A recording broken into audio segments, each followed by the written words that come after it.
যারা চাকরি করেন তাদের বেতন বাড়ছে, এটুকু শুনলে সবাই খুশি হবেন, তাই তো? চাকরি করি, বেতন বাড়ছে, সংসারের এখন খরচ মেটাতে খুব সহজ হবে, উপার্জন বাড়বে, এটা তো একটা ইতিবাচক খবর, তাই না? কিন্তু তারপরে যদি আমরা এটাকে খণ্ড খণ্ড করে ভাগ করি, যেমন ধরেন বেতন বাড়ছে কেবল সরকারি চাকরিজীবীদের, মানে যারা সরকারি চাকরি করেন কেবল তাদের বেতন বাড়ছে, যারা বেসরকারি চাকরি করেন তাদের বেতন বাড়ছে না, তাদের বেতন তাদের জায়গায় আছে। বেতন বাড়ছে কেন? বেতন বাড়ছে এই কারণে যে বাজারে, বিশ্ববাজারে সব জিনিসপত্রের দাম বেড়ে গেছে, মূল্যস্ফীতি যেটাকে বলি আমরা। যে এই বাড়তি মূল্যের সঙ্গে জীবনযাপনকে একটা সামঞ্জস্যপূর্ণ অবস্থায় আনার জন্যই বেতন বাড়ছে। মানে যে জিনিসটার দাম আগে 10 টাকা ছিল সেটার দাম এখন 18 টাকা হয়ে গেছে, তো বাড়তি 8 টাকা আমি কোথায় পাবো? এই জন্য সরকার আমাকে বাড়তি 8 টাকা দেবে যদি আমি সরকারি কর্মচারী হই, নতুবা নয়। এখন প্রশ্নটা হচ্ছে যে বাজারে যে দাম বাড়ছে এটা কি কেবল সরকারি কর্মচারী যারা তাদের জন্যই বাড়ছে, নাকি যারা বেসরকারি চাকরি বাকরি করে তাদের জন্য বাড়ছে? মানে বেসরকারি যারা চাকরি করে তাদের জন্য কি আলাদা একটা বাজার, আর সরকারি কর্মকর্তাদের জন্য কি আলাদা একটা বাজার? তা তো নয়। আচ্ছা ঠিক আছে, আমরা এই প্রসঙ্গে একটু পরে আসি। আগে আমরা বেতন বাড়ার হিসাবটা একটু দেখি। পে কমিশন রিপোর্ট দিয়েছে, এই রিপোর্টটা এই সরকার খুব আনন্দের সঙ্গে গ্রহণ করেছে, মানে অন্তর্বর্তীকালীন সরকার, এবং ডক্টর ইউনূস বলেছেন একটা অসাধারণ ভালো কাজ হয়েছে, উনি এটা বলছেন। আসলে আমরা এটা অসাধারণ ভালো কাজটা একটু দেখে নিই। কিভাবে বেতন বাড়ছে? সবার বেতন ডাবলেরও বেশি হয়ে গেছে, সবার, একদম নিম্ন থেকে মনে করেন পিয়ন, দারোয়ান, বাবুর্চি, মালি যারা ছিল তাদের থেকে শুরু করে সচিব পর্যন্ত যত লোক সরকারি চাকরি করেন সবার বেতন দ্বিগুণেরও বেশি হয়ে গেছে। যার সবচেয়ে কম বেড়েছে, মানে একদম শীর্ষস্থানীয় যারা আছেন তাদেরও বেতন বেড়েছে 105%। মানে ওটাকে হলো বেতনের এমনি 20টা গ্রেড আছে, গ্রেড 1, গ্রেড 2। গ্রেড 1 হলো সবচেয়ে বেশি বেতন, যেটা সচিবদের ছিল। সেই বেতনটা ছিল আগে 78,000 টাকা, সেটা বেড়ে এখন হয়েছে 1,60,000 টাকা। আর সর্বনিম্ন যে বেতনটা ছিল সেটা ছিল 8,250 টাকা, সেটা বেড়ে হয়েছে 20,000 টাকা। এই হলো বাড়ার ব্যাপারটা। এখন একটা কথা আপনাকে আমি বলি, আপনারা হয়তো ভাবছেন যে এই টাকা কি খুব বেশি হলো, না বেশি হলো না। যেমন ধরেন এই যে 20,000 টাকা হয়েছে না, এটা হলো বেসিক বেতন, এর সঙ্গে নানা ধরনের ভাতা টাতা আছে। যেমন ধরেন আমি একটা উদাহরণ দিয়ে বলি আপনাকে, যে 20তম গ্রেডের যিনি বেতন পাচ্ছেন 8,250 টাকা, যেটা এখন পাচ্ছেন, উনি কিন্তু আসলে 8,250 টাকা পান না, উনি বিভিন্ন ভাতা টাতা সব মিলিয়ে উনি ড্র করেন 17,000 টাকার মতো। এখানে কে আছে এই ক্যাটাগরিতে? কারা আছে এই ক্যাটাগরিতে? পিয়ন, দারোয়ান, পরিচ্ছন্নতা কর্মী, এরা। তার মানে এরা 20তম গ্রেডে বেতন পান, তারা আসলে প্রতি মাসে সমস্ত ভাতা টাতা মিলিয়ে, বাড়ি ভাড়া, অমুক তমুক সব মিলিয়ে তারা 17,000 টাকা ড্র করেন। তাদের জন্য এখন প্রস্তাব যেটা করা হয়েছে, মানে 20,000 টাকা যেটা বেসিক ধরা হয়েছে, ওটা যে দাঁড়াবে, ওই ভাতা টাতা সহযোগ করলে দাঁড়াবে প্রায় 42,000 টাকার মতো। তার মানে যিনি সরকারি অফিসের পিয়ন হবেন, দারোয়ান হবেন, অথবা সরকারি অফিসের আপনার পরিচ্ছন্নতা কর্মী হবেন, যে ঝাড়ু টাড়ু দেয় যারা, তারা বেতন পাবেন 42,000 টাকা। আমি এই টাকার জন্য আপনাকে ঈর্ষা করতে বলছি না, ঠিক আছে, এই টাকা ছাড়া তো চলে না, এটা সত্য কথা, চলে না। কিন্তু প্রশ্নটা হলো, আপনি যে বেতনটা দিয়েছেন এটা ভালো, দিতে চাচ্ছেন এটা ভালো, কিন্তু এই বেতনটা আপনি দেবেন কোত্থেকে? সরকারি চাকরিজীবীদের বেতন কে দিবে? সরকার দেবে। সরকার কোত্থেকে দেবে? সরকারের আয়টা কি বলুন? সরকারের আয় হলো বিভিন্ন রকম কর, প্রত্যক্ষ কর, পরোক্ষ কর, মানে আপনি যে ইনকাম ট্যাক্স দেন, যে ইনকাম ট্যাক্স আপনি দিচ্ছেন, এটা হলো সরকারের আয়, আপনার কাছ থেকে পাচ্ছি। অথবা পরোক্ষ কর। পরোক্ষ কর কি হবে? আপনি দেখবেন যা কিছু আপনি কিনবেন তার উপরে কিন্তু 15% আপনাকে ভ্যাট দিতে হয়।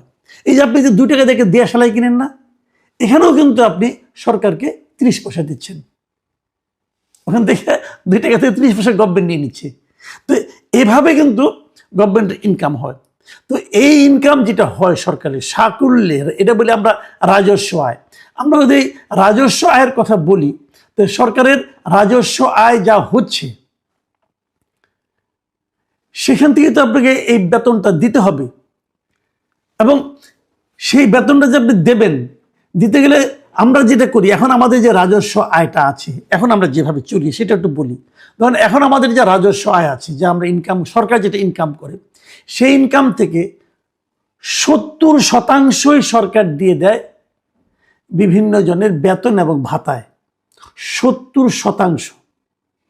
ভাবুন, সরকারের যে রাজস্ব আয় আছে তার 70% দেয় বিভিন্ন বেতন এবং ভাতায়, আর 25% দেয় বিভিন্ন যে ঋণ করেছে না, বিভিন্ন জায়গা থেকে, দেশ থেকে বিদেশ থেকে ঋণ করে বড় বড় কাজ করেছে, হ্যাঁ, ঋণের টাকা, বিশ্বব্যাংকের টাকা, এডিবির টাকা, যে ঋণ যেগুলি করেছে সেই ঋণের সুদ পরিশোধ করতে যায় আর 25%।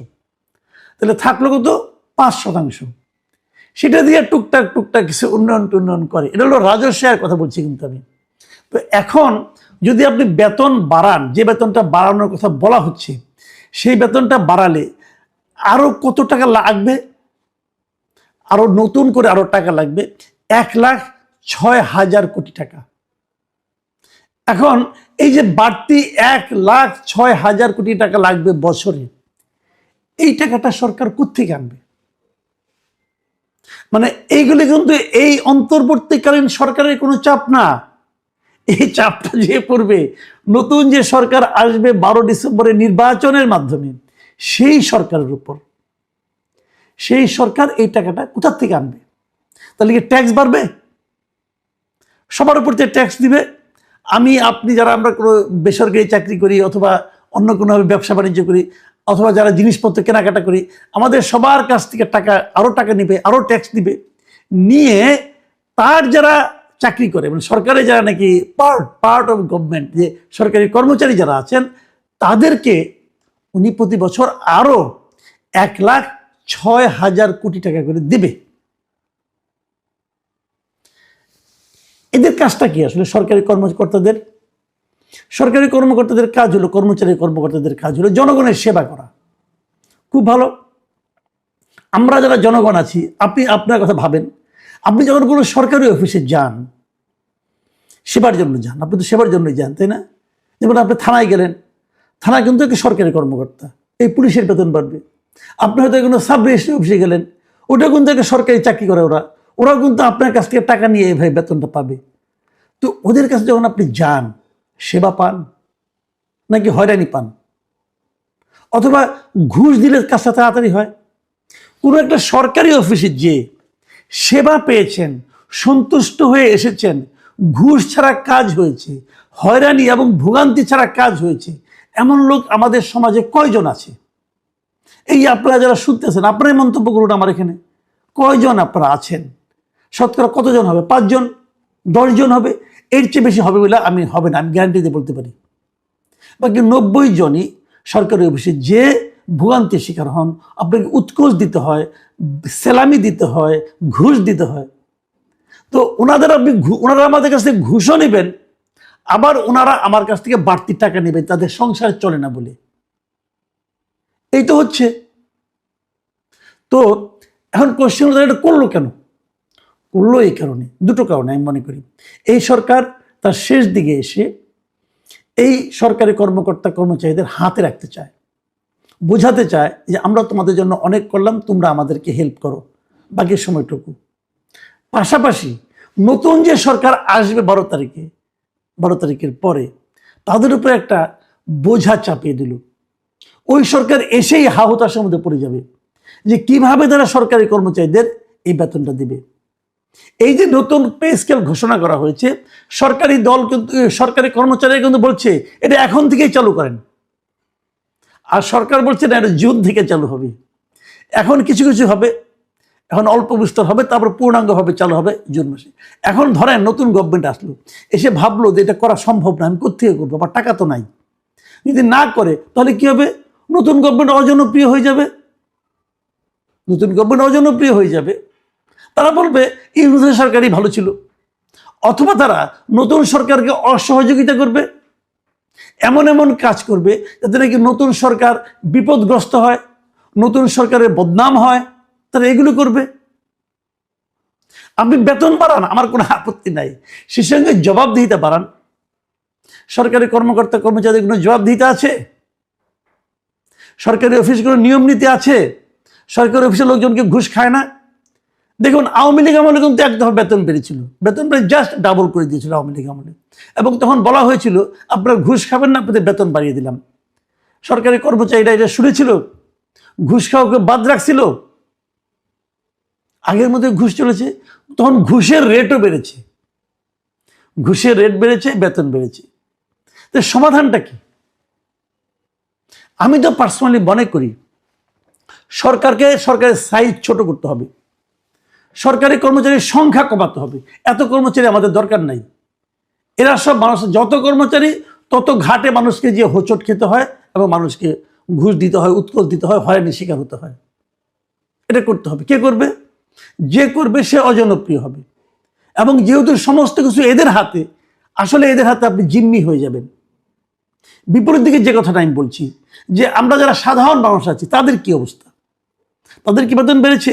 আমি এরকম কমপক্ষে 10টা প্রতিষ্ঠান দেখাতে পারবো যারা বাংলাদেশে এই প্রতিষ্ঠানগুলোর নাম লোকে এক নামে চেনে, এরকম বড় বড় ব্যবসা প্রতিষ্ঠান, বড় বড় কমার্শিয়াল, মানে এই প্রতিষ্ঠান আর কি, আমার বাণিজ্যিক প্রতিষ্ঠান, আমাদের দেশের বড় বড় প্রতিষ্ঠান, বড় বড় গ্রুপ, যাদের এখানে মাস্টার ডিগ্রি পাস করা একটা লোকের বেতন হয় 15,000, 18,000 টাকা।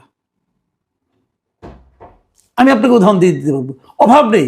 অথবা আমার উদাহরণ দরকার নেই, আপনি নিজেরা একটু খোঁজ দেন না, যে কোনো একটা প্রতিষ্ঠানে যে বলেন যে আপনি দেখেন এন্ট্রি পয়েন্টে বেতন কত, দেখেন কত টাকা বলে। বাদ দেন এই প্রতিষ্ঠান, যত মিডিয়া আছে, আমি তো মিডিয়ায় চাকরি করেছি, যত মিডিয়া আছে, মিডিয়াগুলিতে যান, খবর নেন যে একটা শিক্ষানবী মাস্টার ডিগ্রি পাস করে এসেছে, হয়তো জার্নালিজমেই পাস করেছে, সে মেধাবী স্টুডেন্ট, এসে একটা কোনো একটা পত্রিকা অথবা কোনো একটা টেলিভিশনে চাকরি করতে যাচ্ছে, তার বেতন কত টাকা ধরা হয়? 20,000 টাকা ধরা হবে কিনা আমার সন্দেহ আছে। 12,000, 15,000 এরকম ধরা হয়। তার মানে ওই যে সরকারি অফিসের মালি, ক্লিনার, পিয়ন, তাদের চেয়েও কম বেতন। আবার তারা পেনশনও পাবে, বেসরকারিতে পেনশনও পাবে না।